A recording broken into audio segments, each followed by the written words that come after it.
I really appreciate it. I did not know that good people do exist here in Manhattan. He helped billionaire woman without knowing she was a judge who held his luck. He thought it was just another good deed on a quiet afternoon. But when her true identity surfaced, a billionaire judge with a dangerous secret, helping her became the biggest risk of his life. The scorching afternoon sun beat down mercilessly on the deserted highway outside Charleston, South Carolina.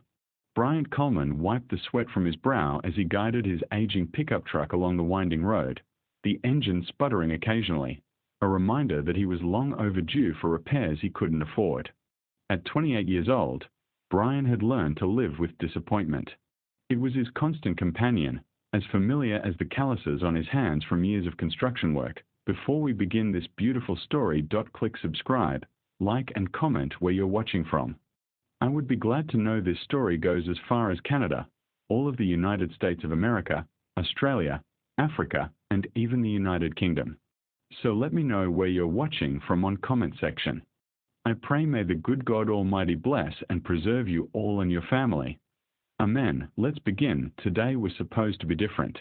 Today was the day that would determine whether he'd spend the next 15 years behind bars or walk free. His court hearing was scheduled for 3 o'clock, and it was already past 2. His lawyer had warned him, "Bryant, if you're even 5 minutes late, Judge Harrington will issue a bench warrant. She doesn't tolerate tardiness, especially not from defendants." Bryant's hands gripped the steering wheel tighter at the thought.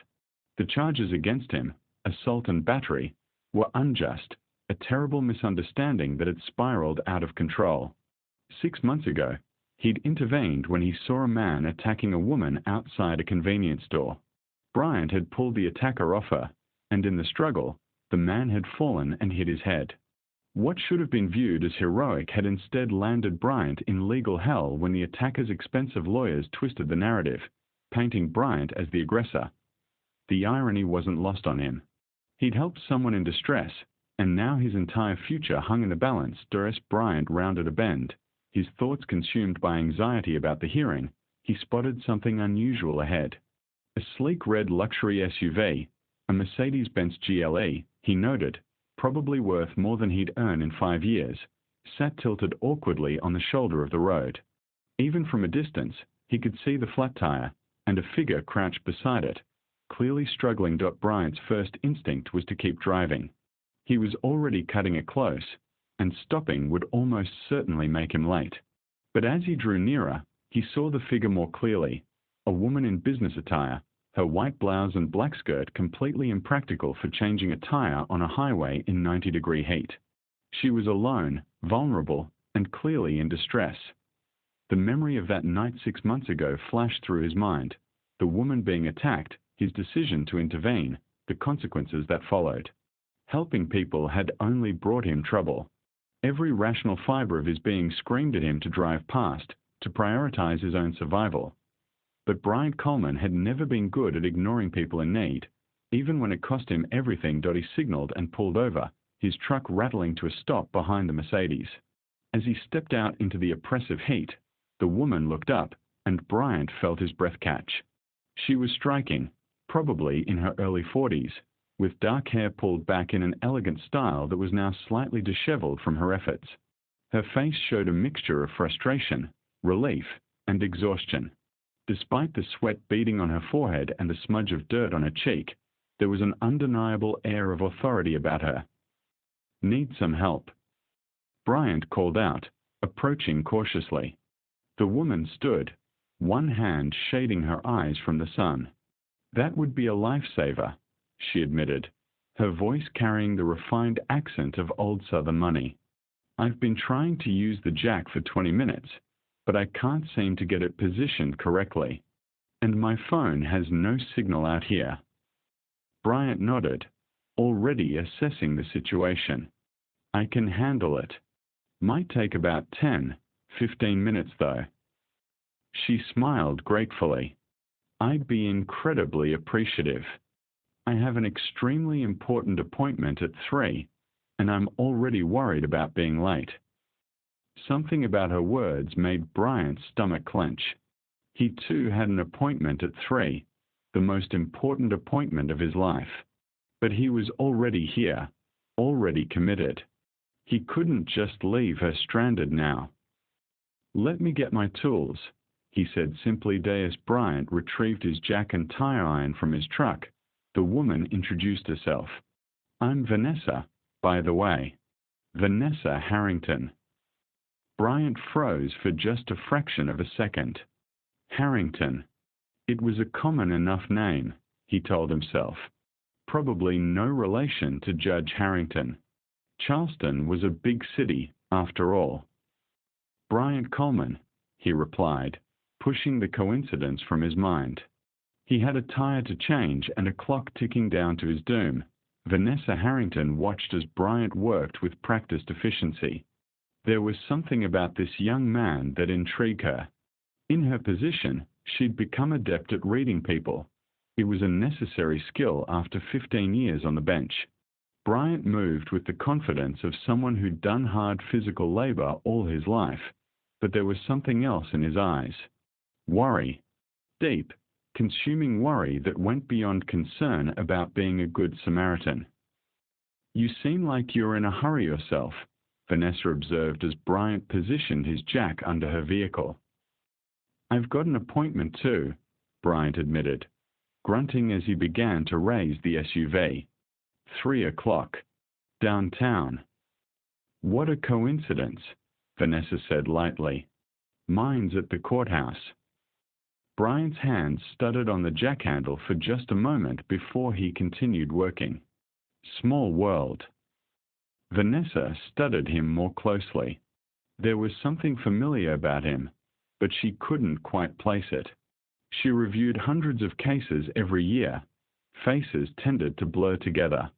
But there was something about those eyes, haunted, yet determined, that tugged at her memory. "Do you work downtown?" she asked, making conversation as much to distract herself from her own anxiety as anything else. Today's docket was particularly heavy, and she'd already been running behind when her tire blew out. "Construction," Bryant replied shortly, loosening the lug nuts with swift, efficient motions. "When I can get work." There was a story there, Vanessa knew, but she didn't press. Instead, she found herself appreciating the simple competence of his actions. In her world of lawyers, politicians, and old money families, genuine capability without pretense was rare. As Bryant removed the flat tire and rolled the spare into position, Vanessa glanced at her watch. 2:30. She might still make it if this young man could finish in the next few minutes. The irony of her situation wasn't lost on her. Judge Vanessa Harrington, known throughout the state for her unwavering punctuality and her harsh stance on defendants who showed up late, was in danger of being late to her own courtroom. "You're very good at this," Vanessa commented, watching Bryant align the spare tire with practiced ease. "Had a lot of practice," Bryant said, a hint of humor breaking through his tension. "This truck of mine has given me more flat tires than I can count. Can't afford new tires, so I just keep patching and rotating the ones I have." The casual mention of financial hardship struck Vanessa. She was reminded, as she often was in her work, of the vast gulf between her world and that of most people who appeared in her courtroom. She'd grown up with wealth, married into more wealth, and even after her divorce, maintained a lifestyle that most could only dream of. This young man, stopping to help her despite his own pressing deadline and limited means, embodied a kind of character that her world often lacked. "What time is your appointment?" Vanessa asked as Bryant began tightening the lug nuts on the spare tire. 3 o'clock, Bryant repeated, and this time she caught the edge of real fear in his voice. "Can't be late." Vanessa checked her watch again. 2:35. "You're going to be cutting it close," she observed. "Yeah," Bryant agreed quietly, lowering the jack and removing it from beneath the SUV. "I know." He stood, wiping his hands on his already dirty jeans, and Vanessa was struck again by the worry in his eyes. Whatever his 3 o'clock appointment was, It was clearly life or death important to him. And he'd stopped anyway. He'd chosen to help her, a complete stranger, even though it might cost him dearly. All done, Bryant announced, gathering his tools. You should be good to go. Just take it easy on that spare. It's not meant for highway speeds. I can't thank you enough, Vanessa said sincerely, reaching into her purse. Please, let me pay you for your time and trouble. Bryant shook his head immediately. No need. Just helping out. But you have an important appointment. You're going to be late because of me. Maybe, maybe not, Bryant said with a shrug that didn't quite hide his anxiety. Either way, couldn't just drive by and leave you stranded. Wouldn't be right. Vanessa found herself genuinely moved. You're a good man, Bryant Coleman. Something flickered across Bryant's face at those words. Pain, irony, disbelief, but it was gone so quickly that Vanessa almost thought she'd imagined it. Just try to do right when I can, Bryant said simply. He loaded his tools back into his truck and paused, turning back to her. You drive safe now, and I hope your appointment goes well. Yours too, Vanessa replied warmly. Whatever it is, I hope it works out in your favor. Bryant managed a weak smile, nodded, and climbed into his truck. Vanessa watched as the old vehicle pulled back onto the highway, trailing a bit of smoke from its exhaust. She stood there for a moment, oddly reluctant to return to her own vehicle and her own pressing schedule. There was something about that encounter that had touched her in a way she couldn't quite explain. In her 15 years as a judge, Vanessa had presided over countless cases, heard thousands of testimonies, and made decisions that altered the course of countless lives. She prided herself on her fairness, her adherence to the law, and her refusal to let emotion cloud her judgment. But she'd also grown somewhat cynical, jaded by the endless parade of humanity at its worst that passed through her courtroom. Bryant Coleman had reminded her that there was still genuine goodness in the world, that there were still people who would sacrifice their own interests to help a stranger. That character still mattered. Vanessa climbed back into her Mercedes, started the engine, and carefully pulled back onto the highway. As she drove toward downtown Charleston, her mind kept returning to the young man who'd helped her. She found herself hoping that whatever his 3 o'clock appointment was, it would go well.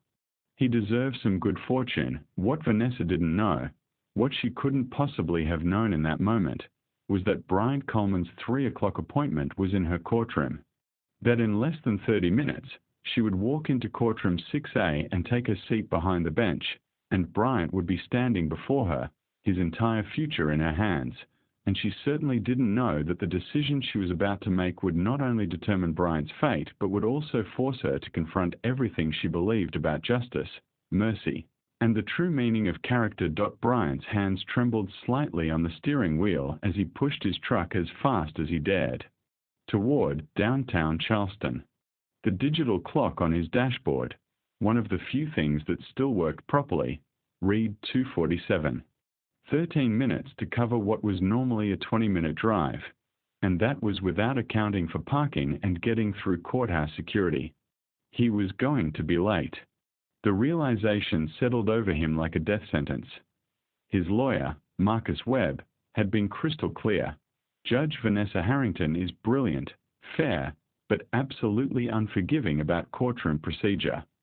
She's dismissed cases because lawyers showed up 3 minutes late. She's issued bench warrants for defendants who are 5 minutes behind schedule.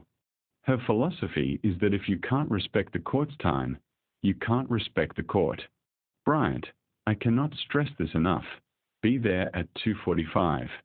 Not 2:55. Not 3 o'clock. 2:45. Bryant had planned to be there at 2:30. He'd left his apartment at 1:30, giving himself an hour and a half for a 40-minute drive. He'd accounted for traffic, for parking difficulties, for long security lines. What he hadn't accounted for was a woman with a flat tire and his own inability to drive past someone in need. The downtown Charleston skyline came into view, and Bryant felt his anxiety spike. He'd been to the courthouse twice before, once for his arraignment and once for a preliminary hearing. Both times, Judge Harrington had impressed him with her sharp intelligence and no-nonsense demeanor. She'd also terrified him. There was something about her presence, the way she commanded her courtroom with absolute authority, that made Bryant feel like a child called before the principal. His lawyer had explained that Judge Harrington was something of a legend in Charleston legal circles. She'd made her name as a prosecutor before being appointed to the bench at the age of 34, one of the youngest federal judges in South Carolina history. She came from the Harrington family, old Charleston money going back to before the Civil War, but she'd never coasted on her family name. She'd graduated top of her class at Yale Law, earned a reputation as a fierce but fair prosecutor, and brought that same intensity to the bench. She's not a hanging judge, Marcus had told him, but she believes in accountability. If she thinks you're guilty, she'll throw the book at you. But if she believes you're innocent, or that there are mitigating circumstances, she can be surprisingly lenient. The key is getting her to listen to you, to see you as a human being rather than just another case number. And the first step to doing that is showing her respect by being on time. Bryant checked the clock again. 2:51. He was 7 blocks from the courthouse, and the traffic was getting heavier. His heart pounded in his chest as he navigated the downtown streets, searching desperately for a parking spot. Every second that ticked by felt like a nail in his coffin. Finally, at 2:54, he found a spot 3 blocks from the courthouse. Bryant didn't bother locking his truck. There was nothing worth stealing anyway, and took off at a run. His work boots weren't made for running, and his lungs burned from the heat and exertion, but he didn't slow down. He couldn't. The courthouse came into view, its imposing neoclassical facade a monument to law and order. Bryant took the front steps 2 at a time, his breath coming in ragged gasps. The security line inside was mercifully short, but it still felt like an eternity as he waited his turn, emptying his pockets, removing his belt, and passing through the metal detector. 5th floor, courtroom 6A, he gasped to the security guard, who barely looked up from his newspaper. Bryant made it to the elevator just as the doors were closing and wedged himself inside. 2 lawyers in expensive suits gave him disdainful looks, clearly disapproving of his sweaty, disheveled appearance. Bryant didn't care. He watched the floor numbers climb with agonizing slowness. 1, 2, 3, 4, 5, and burst out of the elevator the moment the doors opened. Courtroom 6A was at the end of the hall. Bryant could see Marcus Webb standing outside, checking his watch with an expression of increasing worry. When Marcus spotted Bryant, relief flooded his face. "Thank God," Marcus breathed as Bryant reached him. "It's 2:59. You made it." "Barely." Bryant bent over, hands on his knees, trying to catch his breath. "Got held up, helping someone. Flat tire." Marcus gripped his shoulder. "Doesn't matter. You're here. That's what counts. Now pull yourself together. We go in there in 1 minute, and you need to look composed, respectful, and innocent." She paused, and the courtroom held its breath, waiting to see what she would do next. "This presents an unusual situation," Judge Harrington continued. "On one hand, I have a professional obligation to remain impartial and not let personal interactions influence my judicial decisions. On the other hand, I have just had a direct personal interaction with the defendant that could potentially be seen as creating a bias, either for or against him." Marcus stood quickly. "Your Honor, if you feel that this situation requires recusal, the defense would certainly understand and—" "Sit down, Mr. Webb," Judge Harrington said, not unkindly. "I'm not finished." Marcus Saturday. Judge Harrington leaned back in her chair, her eyes moving between Bryant and the lawyers. "Here is what I propose. I will disclose this situation fully on the record, as I just have. Both counsel will have the opportunity to request my recusal if they feel it's necessary. However, I want to make something very clear. What happened on Highway 17 has no bearing on how I will evaluate this case. I will base my decisions solely on the evidence presented, the applicable law, and the arguments made by counsel. The defendant's act of kindness does not buy him any favor in this court, nor does it obligate me to rule in his favor. Is that understood? Yes, Your Honor, Marcus said. Yes, Your Honor, the prosecutor echoed, though she looked less certain. Ms. Blackwell, does the state wish to request my recusal? The prosecutor stood again, clearly weighing her options. If she requested recusal, the case would be delayed, potentially for months, while it was assigned to a new judge. But if she didn't, and Judge Harrington ruled in the defendant's favor, it would look suspicious. Your Honor, Blackwell began carefully, the state appreciates your disclosure and your commitment to impartiality. However, given the unusual circumstances, and in the interest of avoiding any appearance of impropriety, the state would respectfully request that this case be reassigned to another judge. Judge Harrington nodded as if she'd expected this. Mr. Webb, does the defense join in this motion? Marcus stood again, but before he could speak, Bryant grabbed his arm. Can I speak to you for a second? Bryant whispered urgently. Marcus leaned down, and Bryant whispered in his ear, Don't ask for recusal. I trust her. She's fair. And if we delay this, I could lose my job. I've already been on bail for 6 months. I can't take more uncertainty. Marcus straightened up and addressed the judge. Your Honor, the defense does not join in the motion for recusal. We have full confidence in Your Honor's ability to remain impartial, and we wish to proceed with today's hearing. Judge Harrington's eyes flicked to Bryant, and for just a moment, he saw something in them, respect, perhaps, or approval. But it was gone almost instantly, replaced by her judicial mask.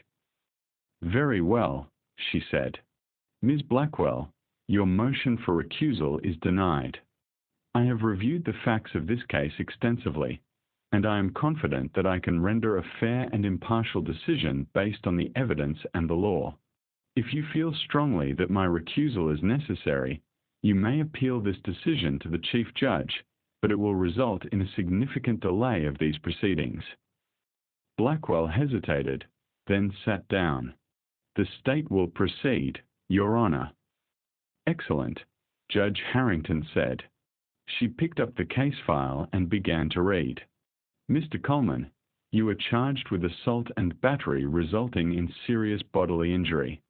The charge stems from an incident on March 15th of this year, in which you allegedly attacked Marcus Webb. She paused, glanced up at the defense attorney, and corrected herself.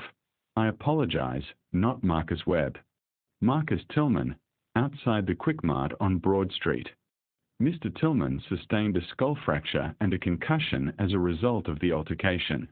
How do you plead? Bryant stood, his legs feeling weak. Not guilty, Your Honor.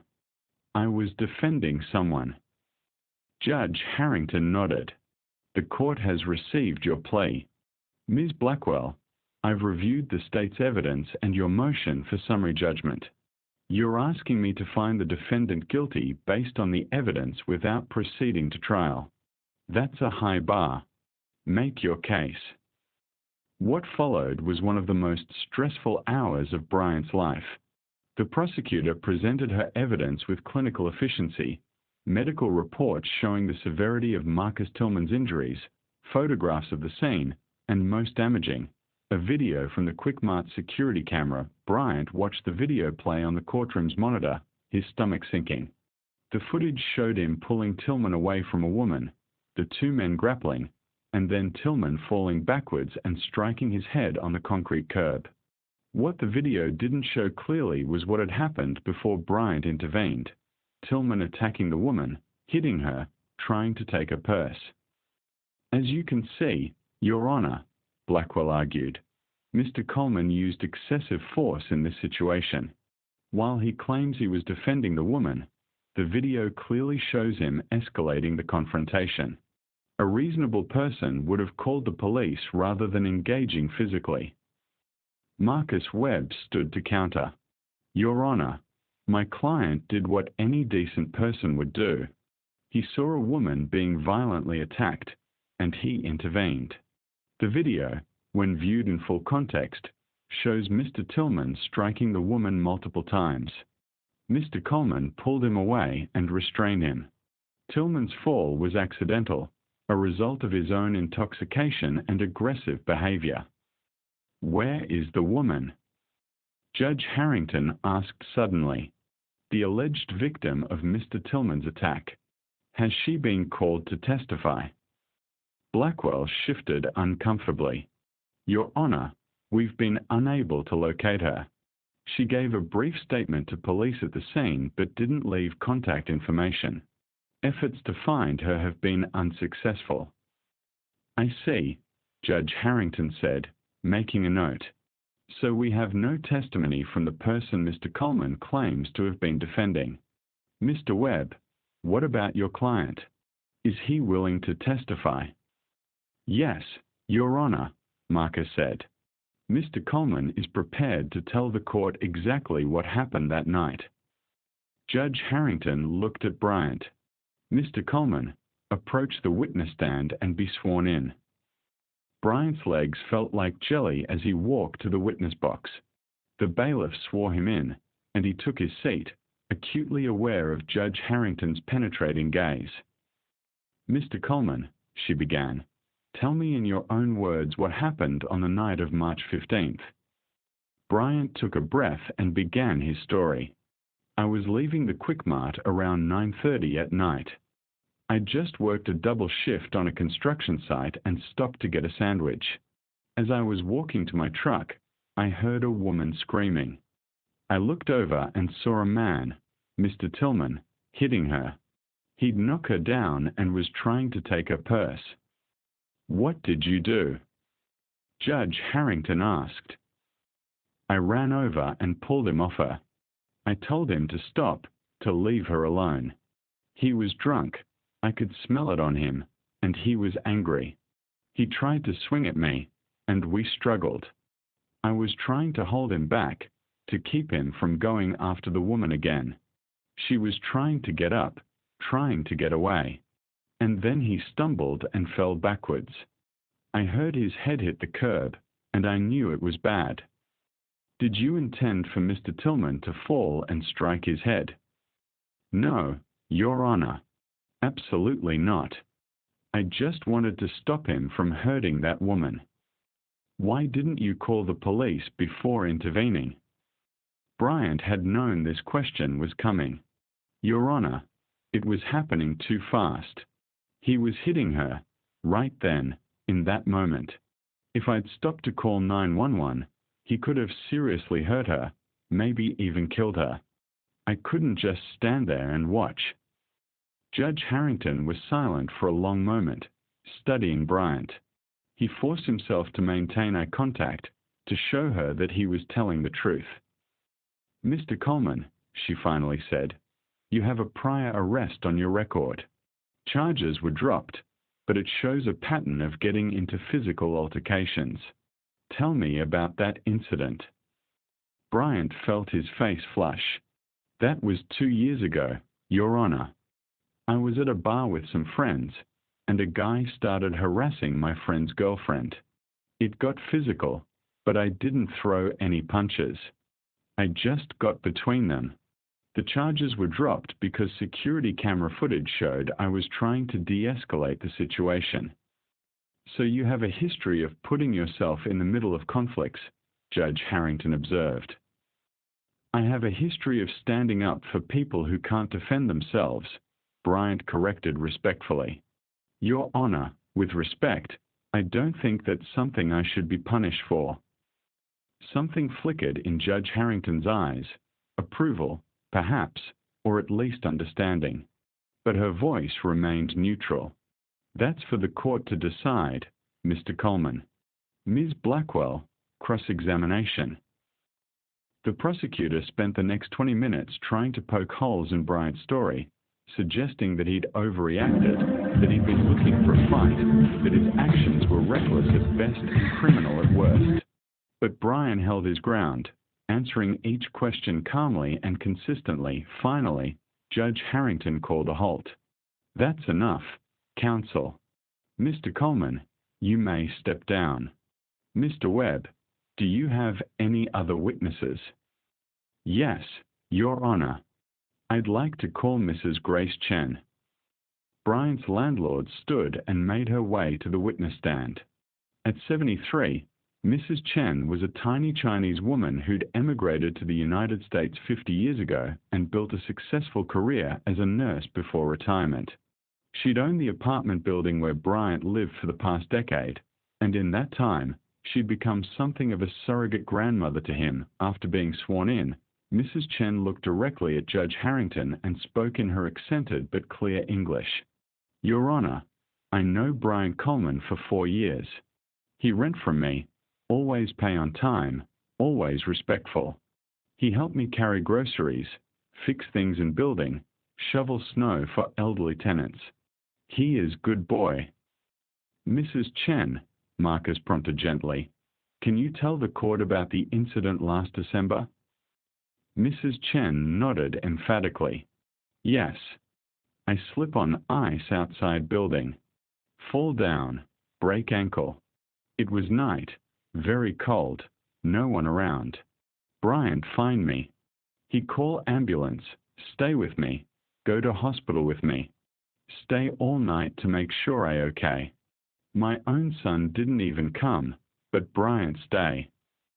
"Thank you, Mrs. Chen," Marcus said softly. Judge Harrington leaned forward. "Mrs. Chen, did Mr. Coleman expect anything in return for helping you that night? Did he ask for reduced rent or any other compensation?" Mrs. Chen looked almost offended. "No, never.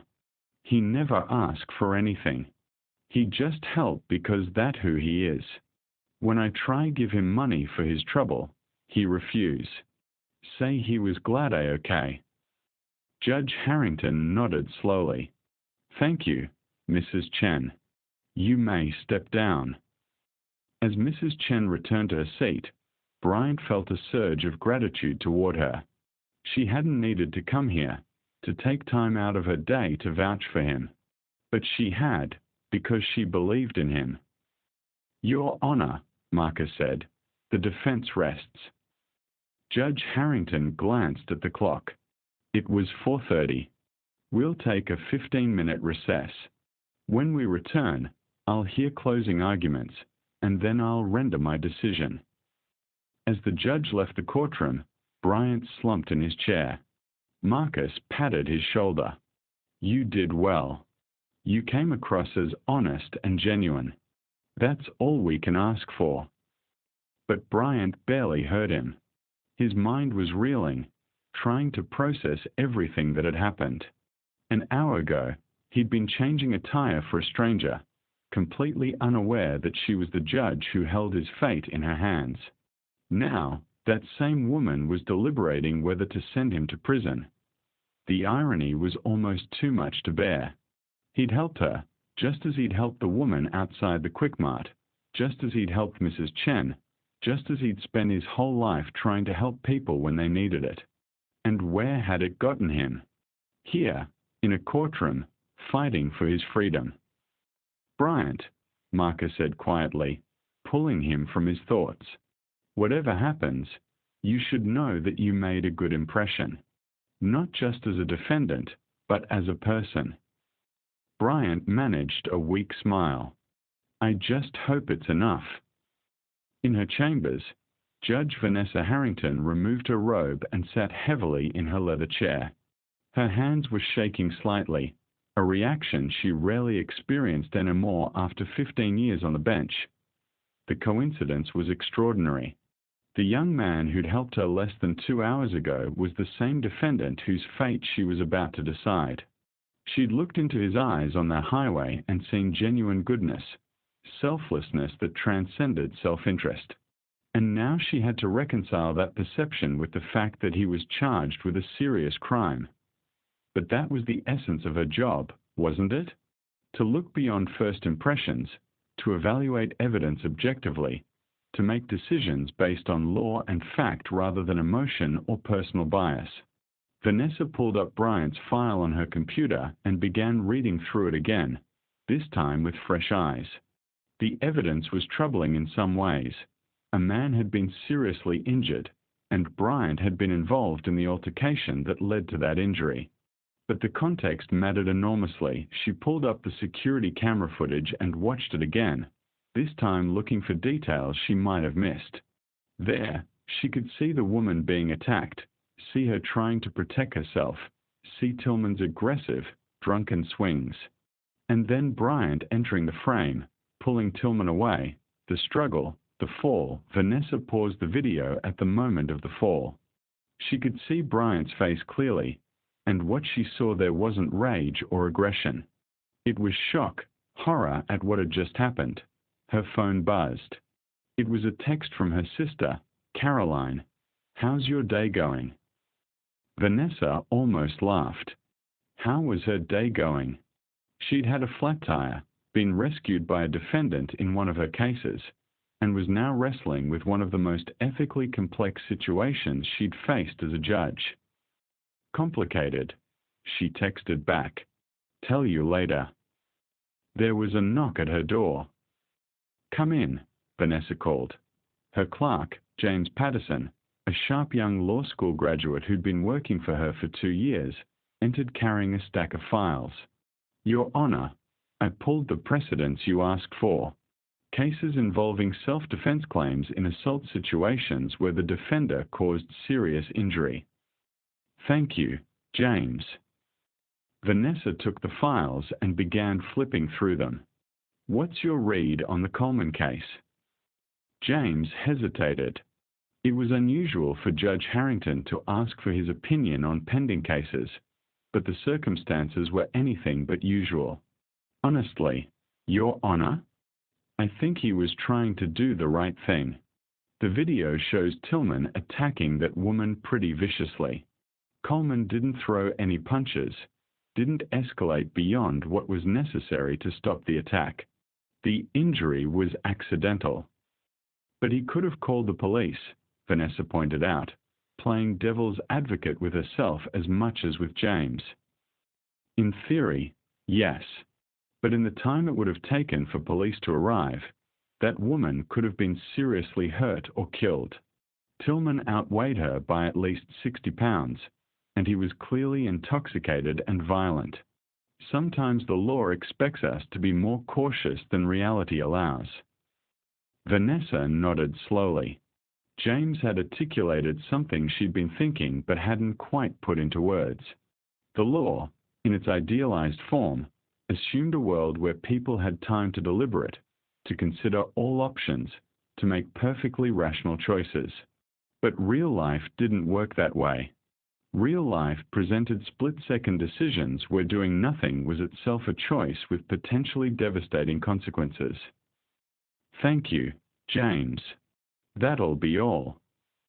After he left, Vanessa sat in silence, thinking. Her mind kept returning to those moments on the highway. Brian had been in a hurry, desperately so, she now understood, but he'd stopped anyway. He'd helped her, refused payment, and sent her on her way with genuine good wishes. There had been no calculation in his actions, no expectation of reward. Just a man who saw someone in need and couldn't bring himself to drive past. Was that the same man who'd intervened outside the Quick Mart? She believed it was, which meant this wasn't a case of a violent person looking for a fight.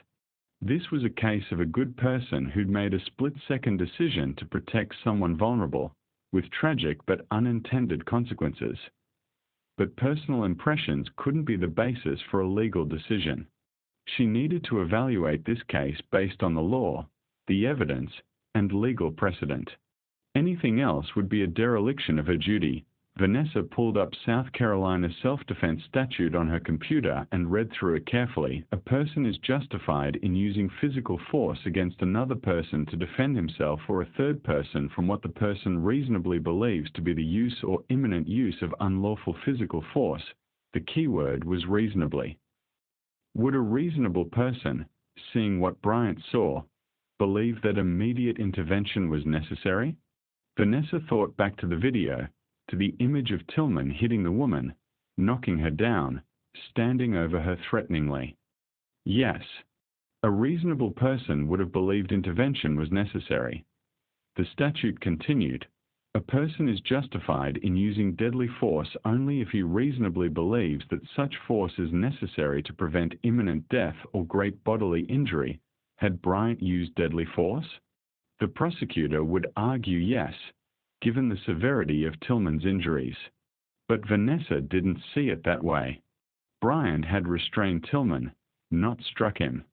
The head injury was the result of an accidental fall during a struggle, not a deliberate attempt to cause harm. She made notes on her legal pad, outlining her reasoning, anticipating the questions that would be asked if her decision were appealed. After 30 minutes of careful analysis, Vanessa had reached her conclusion. She felt confident it was legally sound, supported by precedent, and faithful to the facts of the case. The fact that it also aligned with her personal impression of Bryant Coleman's character was, she told herself, merely coincidental. Vanessa stood, put her robe back on, and checked her appearance in the mirror. Her face was composed, professional, revealing nothing of the emotional turmoil she'd experienced. That was as it should be. Whatever personal feelings she had about this case, they had no place in her courtroom. She opened her door and nodded to James. Tell the bailiff I'm ready to resume. Bryant's heart hammered as Judge Harrington retook the bench. Marcus had spent the recess giving him a pep talk, but Bryant had barely heard it. His entire being was focused on the woman in the black robe, the woman who'd thanked him on the highway and was now about to decide his fate. Please be seated, the bailiff announced, and every Saturday Judge Harrington arranged her notes and looked up at the courtroom. Before I hear closing arguments, I want to address something. Ms. Blackwell, you've argued that Mr. Coleman should have called the police rather than intervening physically. I'd like you to walk me through that scenario. If Mr. Coleman had stopped to call 911, what do you believe would have happened to the woman Mr. Tillman was attacking? The prosecutor stood, clearly not expecting this line of questioning. Your Honor, that's speculative. Indulge me, Judge Harrington said, her tone making it clear this wasn't a request. Well, Your Honor, presumably Mr. Coleman could have called the police and then verbally intervened, told Mr. Tillman to stop. Mr. Tillman was intoxicated and violent. Do you believe he would have responded to verbal commands from a stranger? I can't say for certain. According to the police report, officers arrived at the scene approximately 8 minutes after the 911 call was placed. That's actually quite fast for Charleston PD. In those 8 minutes, what could Mr. Tillman have done to his victim? Blackwell's discomfort was visible. Your Honor, I understand the point you're making, but I'm not making a point, Ms. Blackwell. I'm asking a question. In 8 minutes, could an intoxicated, violent man weighing 200 pounds inflict serious harm on a woman who weighed perhaps 120? Yes, Your Honor, Blackwell admitted reluctantly. Potentially. Potentially, Judge Harrington repeated. Or let me phrase it differently. Probably. In 8 minutes, Mr. Tillman could have seriously injured or even killed that woman. We've all seen cases where domestic violence situations escalate to murder in a matter of minutes. This court has certainly presided over such cases. She paused, letting that sink in, then continued. I'm not suggesting that the law requires citizens to put themselves in harm's way, but I am suggesting that we must consider the context when evaluating whether someone's actions were reasonable. Mr. Coleman was faced with a situation where immediate action could prevent serious harm, and delayed action might result in tragedy. That's relevant to our analysis. Blackwell nodded stiffly. Yes, Your Honor. Now, your closing argument, please. The prosecutor's closing was competent but lacked conviction. She argued that Bryant had used excessive force, that the severity of Tillman's injuries demonstrated a reckless disregard for his safety, and that allowing people to take the law into their own hands set a dangerous precedent. But Bryant could tell her heart wasn't in it. Judge Harrington's pointed questions had undermined the foundation of the state's case.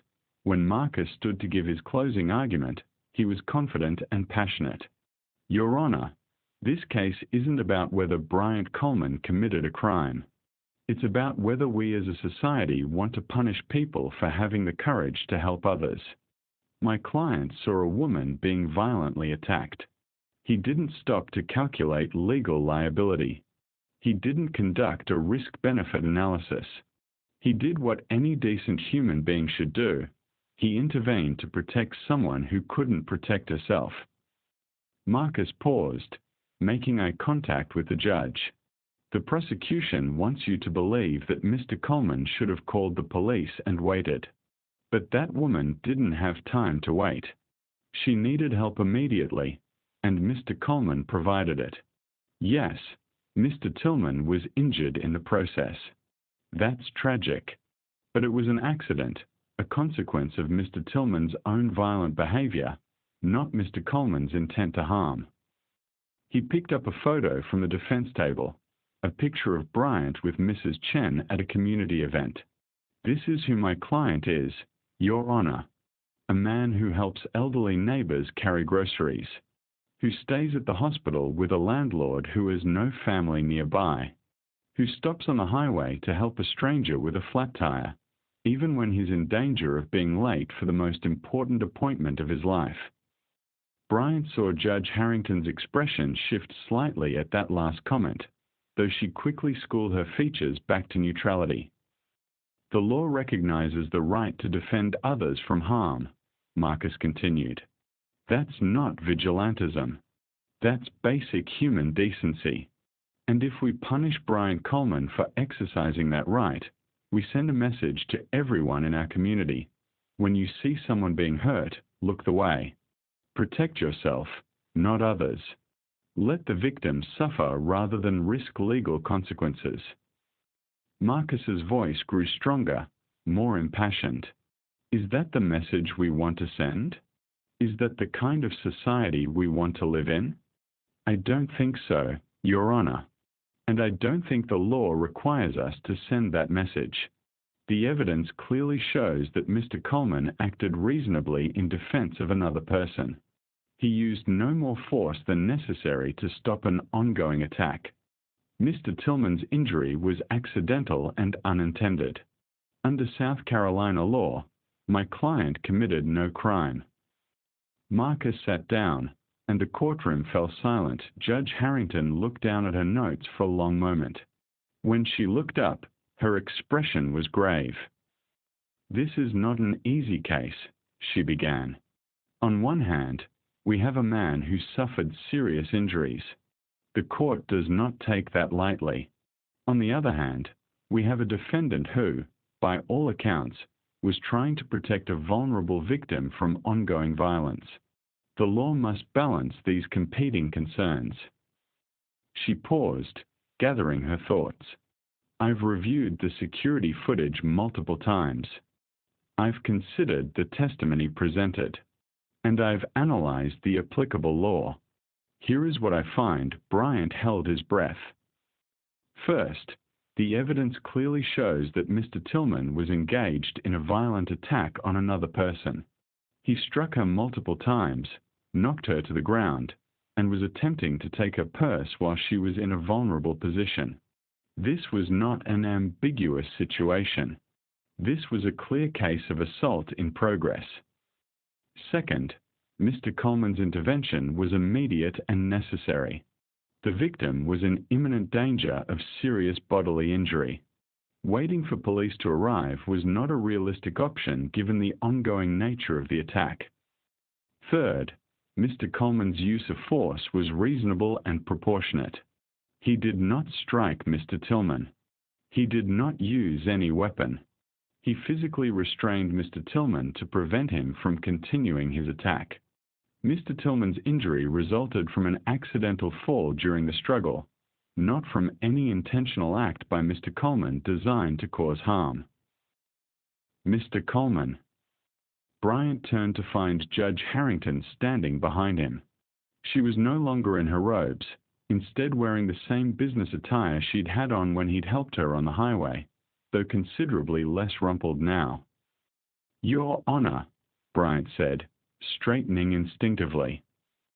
"I'm not Your Honor anymore, at least not for today," she said with a slight smile. "Our business in the courtroom is concluded. I'm just Vanessa now." Bryant didn't know what to say. Part of him wanted to thank her, but he sensed that might be inappropriate. She'd rendered a verdict based on the law and evidence, not as a personal favor. Vanessa seemed to sense his uncertainty. "Walk with me for a moment," she asked. "There's something I'd like to say to you, off the record." They walked down the courthouse steps together, falling into step naturally. Vanessa led them toward a small park across the street, where Spanish moss hung from ancient oak trees and a fountain burbled peacefully. "I wanted to explain something," Vanessa began once they were away from the courthouse. "What happened in that courtroom today, my verdict, had nothing to do with you helping me on the highway." "I know," Bryant said. "You made that clear." "I did, but I want to make sure you really understand it. I would have rendered the same verdict if we'd never met before today. The evidence supported your defense, and the law was on your side. That's what matters in my courtroom." "I understand," Bryant said. And he did, intellectually. But he also couldn't help wondering if things might have gone differently if Judge Harrington hadn't seen firsthand the kind of person he was. Vanessa stopped walking and turned to face him. "But," she continued, "I also want you to know that what happened on that highway today affected me deeply. Not my verdict, that was based on law and fact, but my understanding of the broader situation." She paused, choosing her words carefully. "Bryant, I've been a judge for 15 years. In that time, I've seen humanity at its worst. I've presided over murder trials, child abuse cases, domestic violence, fraud, theft, you name it. Day after day, year after year, I see the terrible things people do to each other. And it hardens you. It makes you cynical. You start to wonder if genuine goodness really exists, or if it's just something we tell ourselves to feel better about a fundamentally cruel world." Bryant listened, surprised by her vulnerability. "But then today," Vanessa continued, "I meet a young man who's literally on his way to a hearing that will determine whether he spends the next 15 years in prison. He's already late, already in danger of a bench warrant being issued. He has every reason, every rational, self-interested reason, to drive past a stranger with a flat tire. But he doesn't. He stops. He helps. He refuses payment. And he does it with genuine kindness, not because he expects anything in return, but because it's the right thing to do." Her eyes were bright with emotion. "Do you know how rare that is, Bryant? Do you know how few people would have done what you did?" "Anyone would have," Bryant began, but Vanessa cut him off. "No, they wouldn't. I've lived long enough to know that most people wouldn't. They'd rationalize it. Someone else will help. I'm in a hurry. It's not my problem." "That's human nature. But you didn't do that. You chose compassion over self-interest. And that matters. It matters tremendously." Bryant felt his throat tighten. After 6 months of being treated like a criminal, of having his character questioned and his motives doubted. Hearing these words from someone as accomplished and respected as Judge Harrington was overwhelming. What happened outside the Quick Mart wasn't aberrant behavior, Vanessa continued. It was consistent with who you are. A man who helps when he sees someone in need, even at personal cost. The legal system should protect people like you, not punish them. And today, it did. Thank you, Bryant managed to say. Not just for the verdict, but for seeing me. The real me. Vanessa smiled, a genuine warmth reaching her eyes. I think a lot of people see the real you, Bryant. Mrs. Chen certainly does. Your lawyer does. But maybe you need to work on seeing yourself more clearly. You've spent 6 months being told you're a criminal. Don't let that narrative define you. You're not a criminal. You're a good man who made a split-second decision to protect someone vulnerable. That's heroism, not criminality. They stood in silence for a moment, the weight of the day settling over both of them. What will you do now?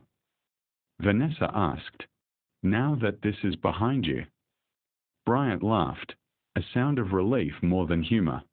Honestly, I have no idea. I've been so focused on just surviving this, on not going to prison, that I haven't thought beyond it. I guess I'll go back to construction work, try to rebuild my life. You're smart, Vanessa observed. I could tell from how you handled yourself in the courtroom. Have you ever thought about pursuing further education? Bryant shook his head. Can't afford it. I've been working since I was 16, barely graduated high school. College was never really an option. Vanessa pulled a business card from her purse and handed it to him. This is my personal number. I sit on the board of several scholarship foundations in Charleston. If you're interested in pursuing education, trade school, community college, whatever interests you, call me.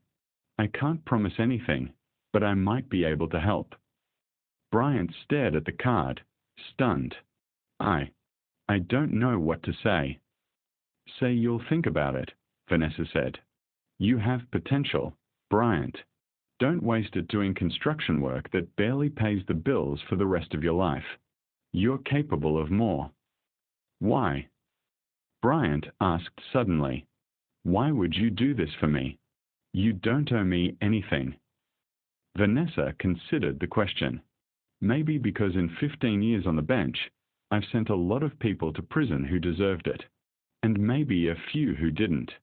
And maybe I've become too comfortable with the idea that some people are beyond redemption, that the world is divided into good people and bad people and never the twain shall meet. She looked at Bryant directly.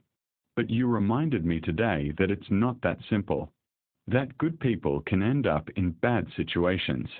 That the legal system, for all its importance, doesn't always capture the full truth of a person's character. You reminded me why I became a judge in the first place, not to punish, but to serve justice. And justice sometimes means recognizing potential and helping it flourish, not just rendering verdicts and moving on to the next case. Bryant felt tears prick his eyes and blink them back. I'll think about it, he promised. And thank you. For everything. Vanessa extended her hand, and Bryant shook it firmly. Good luck, Bryant Coleman. I have a feeling you're going to do great things. As she walked away, heading toward the parking garage where her Mercedes waited with its spare tire, Bryant stood in the park, holding her business card and feeling as though his entire life had just shifted on its axis that he'd started this day believing he was going to prison. He was ending it not only free, but with an offer of help from one of the most powerful and respected judges in South Carolina. It was so surreal that he half expected to wake up and discover it had all been a dream. But it wasn't a dream. It was real. His nightmare was over, and something new, something he couldn't quite define yet, was beginning. 3 months later, Bryant wiped the sweat from his forehead and stepped back to admire his handiwork. The community center's new roof was nearly complete, and the October sun was blessedly less intense than it had been during the brutal summer months. He'd been working on this project for the past 6 weeks, part of a volunteer initiative to renovate the aging building that served Charleston's East Side neighborhood. His phone buzzed in his pocket. Bryant pulled it out and smiled when he saw the name, Vanessa Harrington. "Hello," he answered. "Bryant, it's Vanessa. Do you have a moment to talk?" "Sure. I'm just finishing up some volunteer work. What's going on?" "I have news," Vanessa said, and Bryant could hear the excitement in her voice. "The scholarship committee met yesterday, and I'm pleased to inform you that you've been awarded a full scholarship to Charleston Technical College. It covers tuition, books, and a living stipend for a 2-year program in civil engineering." Bryant nearly dropped his phone. Are you serious?" "Completely serious. You impressed everyone on the committee with your application essay and your interview. They were particularly moved by your section on using engineering skills to serve underserved communities. When can you start?" "Spring semester," Bryant said, his mind racing. "That's what I applied for. It starts in January." "Perfect. Bryant, I'm so proud of you. When I gave you my card 3 months ago, I wasn't sure you'd actually use it. But you did, and you put in the work. This is your achievement, not mine." "I couldn't have done it without you," Bryant said honestly. "You believed in me when I didn't believe in myself." "You just needed someone to open the door," Vanessa replied. "You walk through it on your own merit." After they hung up, Bryant sat down on the roof edge, his legs dangling over the side, and let himself feel the full weight of what had just happened. A scholarship. A real chance at a better life. A path forward that didn't involve scraping by paycheck to paycheck, wondering how he'd afford to fix his truck or buy groceries. It had been 3 months since the trial, and Bryant's life had transformed in ways he never could have imagined. The day after his acquittal, he'd called Vanessa and asked her seriously about the scholarship opportunities she'd mentioned. She'd connected him with several organizations, helped him navigate the application process, and even reviewed his essays to provide feedback, but she'd been careful to maintain appropriate boundaries. She wasn't doing his work for him or guaranteeing him anything. She was simply opening doors and letting him prove himself. And Bryant had proven himself, working harder on those applications than he'd worked on anything in his life. He'd also continued to volunteer in the community, putting his construction skills to use helping organizations that couldn't afford professional contractors. The community center roof was his third project. Before this, he'd renovated a playground at an elementary school and repaired the porch of a Veterans Assistance Center. It felt good, using his skills to help others. It felt like redemption, though he was learning that he'd never actually needed redemption. He'd never been a criminal, never been the bad guy the prosecutor tried to paint him as. He'd just been a man trying to do right in a world that didn't always reward righteousness. "Bryant, you coming down for lunch?" He looked down to see Marcus Chen, Mrs. Chen's grandson, who'd recently returned to Charleston after college and had volunteered to help with the community center project. Marcus was a good kid, 22, fresh out of college with a business degree, trying to figure out his next steps. "Yeah, I'm coming," Bryant called back. He climbed down the ladder and joined Marcus and the rest of the volunteer crew, a mix of college students, retirees, and locals who wanted to give back to their neighborhood. They ate lunch in the shade of the building, sandwiches from a local deli that had donated food for the workers. As Bryant bit into his sandwich, he reflected on how different his life was from where it had been just 3 months ago. He had hope now. Real, tangible hope for a better future. And it all traced back to that moment on the highway when he'd made the choice to stop and help a stranger, not knowing that stranger would become one of the most important people in his life. Vanessa Harrington sat in her chambers, reviewing case files for tomorrow's docket. It was late, nearly 8 in the evening, but she'd always been a night owl, doing her best thinking when the courthouse was quiet and empty. Her phone buzzed with a text from her sister Caroline. "Dinner this weekend? I want to hear more about your mysterious protege." Vanessa smiled. She told Caroline about Bryant, about the extraordinary coincidence that had brought them together and the mentorship that had developed over the past 3 months. Caroline, ever the romantic, had been fascinated by the story. Saturday at 7. Vanessa texted back. And he's not my protege. I just helped him access opportunities he deserved.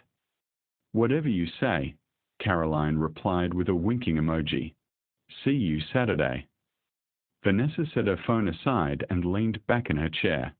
The truth was, Brian had become important to her in ways she hadn't fully anticipated. Not romantically. He was 14 years younger than her, and their relationship was strictly mentee-mentee. But he'd reawakened something in her that she'd thought long dead. Idealism. When Vanessa had first become a judge at 34, she'd been full of idealistic notions about justice and fairness. She'd believed the legal system, despite its flaws, could be a force for good in the world.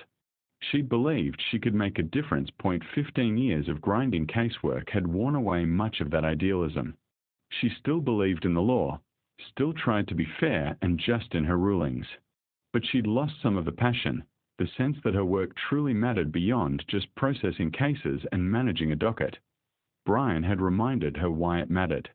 His case had been a stark illustration of how easily the legal system could punish goodness while allowing evil to thrive. Marcus Tillman, the man Brian had fought, had a long history of violence against women. He'd been arrested multiple times for domestic assault, harassment, and public intoxication. But he had money and good lawyers, and he'd never spent more than a night in jail. Bryant, meanwhile, with no criminal record and a history of helping his community, had faced 15 years in prison for trying to protect one of Tillman's victims. The injustice of it had been glaring. Vanessa had corrected that injustice, but it had made her think about all the times she might not have seen clearly enough, times when defendants had appeared before her and she'd rendered verdicts based on limited information and preconceived notions about character and intent. She couldn't change the past, but she could try to do better going forward. And she could help people like Bryant, people with potential who just needed someone to believe in them and open a few doors. Her desk phone rang. Vanessa glanced at the caller ID and saw it was Judge Richard Morrison, one of her colleagues on the federal bench. Richard, to what do I owe the pleasure? She answered. Vanessa, I heard about the Coleman case. Word's gotten around about your ruling and the unusual circumstances surrounding it. Vanessa felt a twinge of apprehension.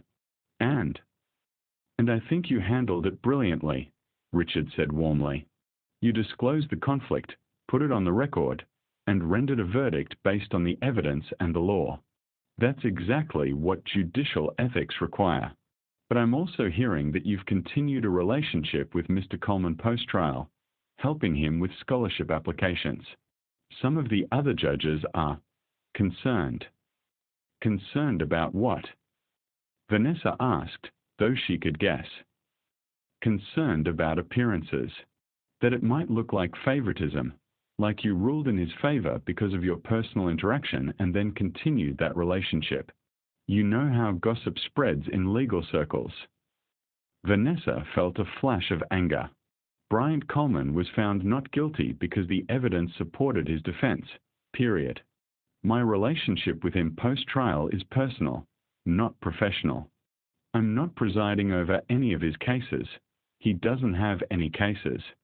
I'm simply helping a promising young man access educational opportunities. What's unethical about that? Nothing, in my view, Richard said quickly. I'm on your side, Vanessa. I just wanted to give you a heads up that people are talking. You might want to be careful about how publicly visible this mentorship is. After they hung up, Vanessa sat in frustrated silence. This was the problem with the insular world of law and judges. Everyone knew everyone's business, and everyone had opinions about how others should conduct themselves. But Vanessa had followed the rules. She disclosed her interaction with Bryant, given both sides the opportunity to request recusal, and based her verdict on the law and evidence. What she did after the case was concluded was her own business, as long as it didn't involve any ongoing legal matters. Still, Richard had a point about appearances. Vanessa had worked too hard to build her reputation to have it tarnished by unfounded gossip. She would need to be thoughtful about how she continued her relationship with Bryant, ensuring that it remained appropriate and couldn't be misconstrued as anything improper. Her phone buzzed again. This time it was an email from Bryant, Judge Harrington. I know you said to call you Vanessa, but it still feels weird. Just wanted to let you know I finished the community center roof today.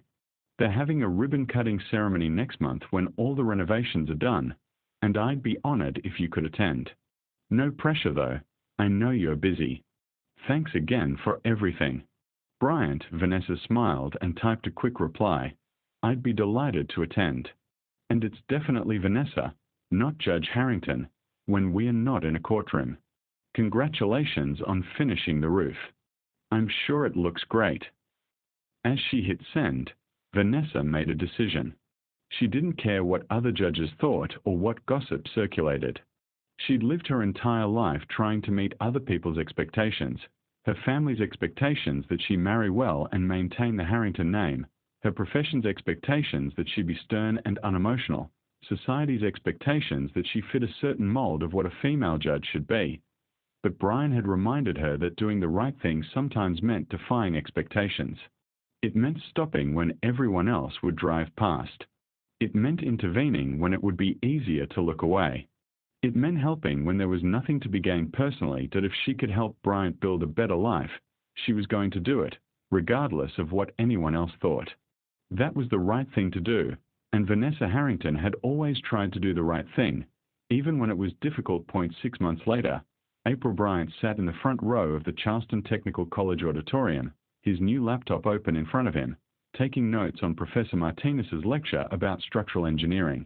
It was only his 3rd month of classes, but he was already falling in love with the subject. Engineering, he was discovering, was about solving problems in creative ways. It was about understanding how forces worked, how materials behaved, how to build things that were both functional and beautiful. It combined the hands-on practical skills he developed in construction with the intellectual challenges he'd been craving without knowing it. He was also discovering that he was good at it. Really good. His professors had commented on his intuitive understanding of how structures worked, a skill developed from years of actual construction experience. What other students had to learn from textbooks, Bryant already understood in his bones. Mr. Coleman, could you explain the relationship between load distribution and beam deflection? Bryant looked up to find Professor Martinez looking at him expectantly. This would have terrified him a few months ago, but he'd grown more confident as he'd proven to himself that he belonged here. Sure, Bryant said, standing up. He walked to the whiteboard and began sketching. When you apply a load to a beam, it creates stress that causes the beam to deflect. 6 months later, April Bryant sat in the front row of the Charleston Technical College auditorium, his laptop open, taking notes on structural engineering. It was his 3rd month of classes, and he'd never been happier. Engineering combined everything he loved: problem-solving, building, helping communities. His professors praised his intuitive understanding of structures, skills earned from years of construction work. After class, Brian checked his phone and saw a message from Vanessa. Coffee tomorrow? I have something I want to discuss with you. They'd maintained regular contact over the past 9 months, meeting monthly for coffee or lunch. Vanessa had become a genuine friend and mentor, someone who believed in him unconditionally. Their relationship had raised eyebrows in Charleston's legal circles, gossip about the judge and her pet project, but Vanessa had weathered the criticism with characteristic grace. The next day, Brian arrived at their usual coffee shop to find Vanessa already seated, 2 cups on a table. She smiled warmly as he approached. You look good, she observed. College life suits you. I love it, Bryant admitted, sitting down. Never thought I'd say that about school, but it's different when you're studying something you're passionate about. Professor Martinez thinks I could get into a 4-year engineering program after I finish at Charleston Tech.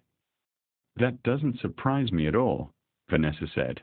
You've always had potential. You just needed the opportunity to develop it. They chatted comfortably for a while, catching up on their lives. Vanessa talked about recent cases, carefully avoiding any details that were confidential. Bryant shared stories about his classes and his continued volunteer work in the community. Finally, Vanessa's expression grew more serious. Bryant, I asked you here because I wanted to tell you something important. Something I should have told you months ago, but I wasn't sure how. Bryant felt a flutter of concern. What is it? Do you remember the woman you defended outside the Quick Mart? The one Marcus Tillman was attacking. Bryant's stomach tightened. Of course. I've thought about her a lot, actually. Wondered if she was okay, if she knew what happened with the trial. Vanessa reached into her purse and pulled out a photograph. She slid it across the table. Her name is Jessica Torres. She's a single mother, works 2 jobs to support her 3 kids. That night, she just cashed her paycheck when Tillman tried to rob her. Bryant stared at the photo. A young woman, maybe 30, with kind eyes and a tired smile, her arms around 3 children. After your trial, I hired an investigator to find her, Vanessa continued. I wanted her to know what happened, that the man who'd saved her had been vindicated. When I finally located her, she broke down crying. She said she'd been terrified to come forward during your trial because Tillman had threatened her, told her if she testified he'd find her and finish what he started.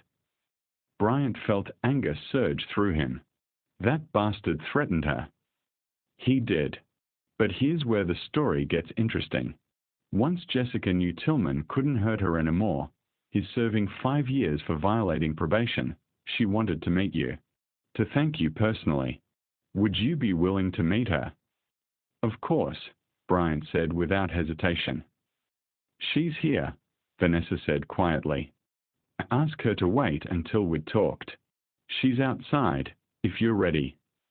Bryant's heart pounded as Vanessa stepped outside and returned moments later with Jessica Torres. She was smaller than she'd appeared in the photo, barely 5 feet tall, with nervous energy radiating from her. Mr. Coleman, Jessica said, her voice shaking. I don't know how to thank you. You saved my life that night. If you hadn't stopped, I don't know what would have happened. Bryant stood, feeling awkward and moved at once. You don't need to thank me. Anyone would have. No, Jessica interrupted firmly. Not anyone. Most people walked past me that night before you came. They saw what was happening and kept walking. But you stopped. You helped. And then you almost went to prison because of it. Tears streamed down her face. I should have been at your trial. I should have testified. But I was so scared, and I had my kids to think about, and I'm so sorry. Bryant moved around the table and, without thinking, pulled Jessica into a gentle hug. You don't have anything to apologize for. You were protecting your children. That's what a good mother does. Jessica sobbed against his shoulder for a moment, then pulled back, wiping her eyes. Judge Harrington told me you're in college now, studying engineering. That's wonderful. You deserve every good thing. Thank you, Bryant said softly. Jessica reached into her bag and pulled out a handmade card, clearly created by children. My kids made this for you. When I told them what you did, they wanted to make you something special. Bryant opened the card. Inside were crayon drawings of a superhero, stick figures labeled Mr. Bryant Saving Mommy, and messages written in childish handwriting, Thank you for saving my mom. You are a hero. We love you, Mr. Bryant. Something broke open in Bryant's chest. For 9 months, he'd carried the weight of that night, the knowledge that his good intentions had nearly destroyed his life. He'd wondered sometimes if he'd made the right choice, if helping others was worth the cost. But looking at these drawings, reading these innocent words of gratitude, he knew with absolute certainty that he would make the same choice again. 1,000 times over. Tell your kids I said thank you, Bryant managed to say through the tightness in his throat, and that their mom is very brave. After Jessica left, Bryant and Vanessa sat in silence for a long moment. Why now? Bryant finally asked. Why did you find her now, After all this time. Vanessa smiled sadly. Because I needed you to see the impact of your choice. Not just the consequences you faced, but the good you did. Jessica is alive because of you. Her children still have their mother because of you. That matters, Bryant. It matters more than anything. You could have told me this months ago. I could have, Vanessa admitted. But I wanted you to rebuild your life first, to find your own path forward, without feeling like you needed validation for what you did. You needed to believe in yourself because you saw your own worth, not because others told you that you were worthy. Bryant understood. It was another gift Vanessa had given him, the space to heal on his own terms. I've been thinking about something, Vanessa said, changing the subject. In 2 years, when you finish at Charleston Tech, you'll need to decide your next steps. Have you thought about what you want to do? I want to work in community development, Bryant said without hesitation. Use engineering to help underserved neighborhoods. Build better infrastructure. Design affordable housing. Create spaces where people can thrive. Vanessa's smile widened. I was hoping you'd say that. I'm on the board of a non-profit called Charleston Community Builders. We work on exactly those kinds of projects. We are looking to hire a project manager, someone who understands both the technical aspects of construction and the human needs of the communities we serve. Someone with your background would be perfect. Vanessa, I'm not even done with my associate degree yet. I know. But in 2 years, you will be. And if you continue to excel the way you have been, and if you're interested, there could be a position waiting for you. Would even help fund your continuing education if you wanted to pursue a bachelor's degree while working. Bryant shook his head in amazement. How do you do this? How do you keep finding ways to help me? Because you're worth helping, Vanessa said simply. Because you represent everything I believe the legal system should protect and nurture, not punish. Because in 15 years on the bench, I've seen too many good people crushed by circumstances beyond their control, and for once, I have the chance to help someone build a different story. She reached across the table and took his hand. But also because you've reminded me why I became a judge. Not to punish, but to serve justice. And justice isn't just about courtrooms and verdicts. It's about creating a society where people like you, people with character and potential, have the chance to flourish.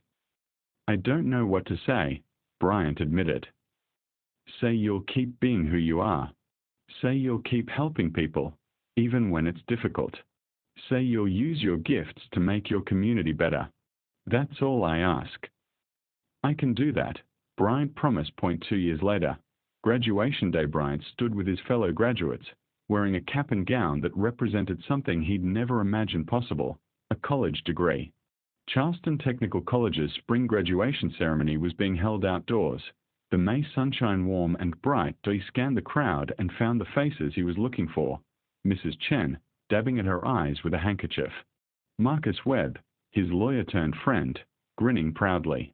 Jessica Torres with her 3 kids, waving enthusiastically. And there, in the third row, Vanessa Harrington, watching with the quiet satisfaction of a mentor seeing her protege succeed. The ceremony proceeded with speeches about the future, about chasing dreams, about making a difference.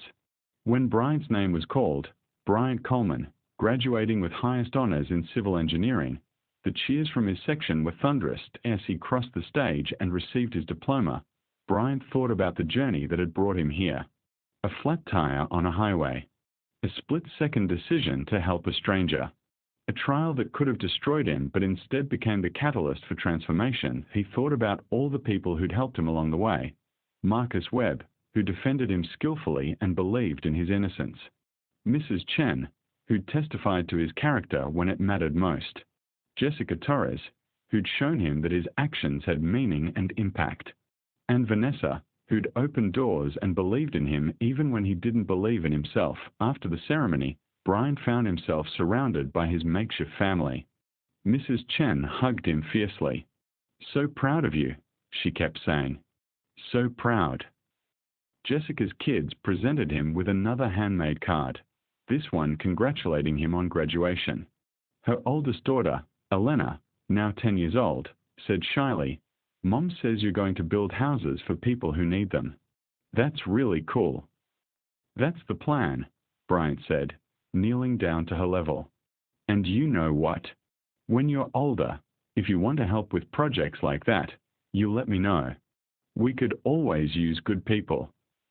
Finally, Vanessa approached. She handed him a small wrapped package. "What's this?" Bryant asked. "Open it." Inside was a bronze compass, engraved with words, "To Bryant Coleman, may you always know which direction to go. Even when the path is unclear, follow your character. It will never steer you wrong." Bryant felt tears prick his eyes. "Vanessa, I don't know how to thank you. For everything. You changed my life." "No," Vanessa corrected gently. "You changed your own life. I just helped you see what was possible. Everything you've accomplished, every success you'll have in the future, that's all you, Bryant." "Still," Bryant insisted, "I want you to know what you mean to me. You're not just a mentor. You're family." Vanessa's eyes grew bright. "And you're family to me too. Which is why I expect to be invited to all your future milestones, your bachelor's degree graduation, your wedding someday, everything." "Deal," Bryant said, pulling her into a HUG day as the sun set over Charleston. Bryant stood with his loved ones, diploma in hand, and felt something he hadn't felt in years, complete, unbridled hope. The future stretched before him, full of possibility, though he thought about the scared young man he'd been 2 years ago, facing prison for trying to help someone. That man had believed the world punished goodness, that doing the right thing only brought suffering. But he'd been wrong. Yes, doing the right thing sometimes came with costs.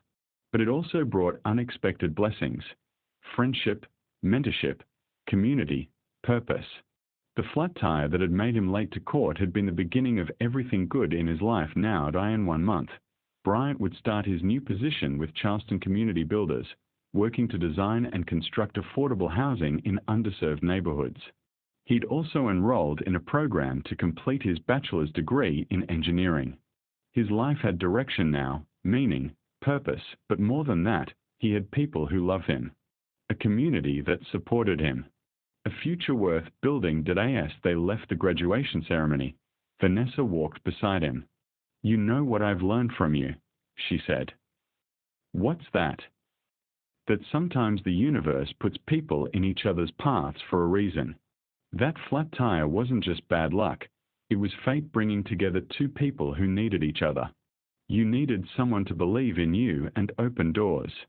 I needed someone to remind me why justice matters, why character matters, why my work matters." "So we saved each other," Bryant said. "In a way, yes. You saved me from cynicism. I helped save you from despair. That's what people do for each other when they're paying attention, when they're willing to help even when it's inconvenient." Bryant smiled, fingering the compass in his pocket. "I'm glad I stopped that day. Even knowing everything that came after, the trial, the stress, the fear, I'd make the same choice again." "I know you would," Vanessa said. "That's who you are. And the world is better for it." As they walked into the golden evening light, surrounded by friends and family, Bryant realized that his story wasn't about a trial or a verdict. It wasn't about being found not guilty or escaping prison. It was about a man who chose compassion over convenience. About a woman who chose to see beyond the courtroom. About how a single moment of kindness could ripple outward, changing lives in ways neither of them could have imagined. He'd helped a woman without knowing she was the billionaire judge who held his fate. But more importantly, she'd help him without expecting anything in return. They'd both learned that true justice wasn't found only in courtrooms and verdicts.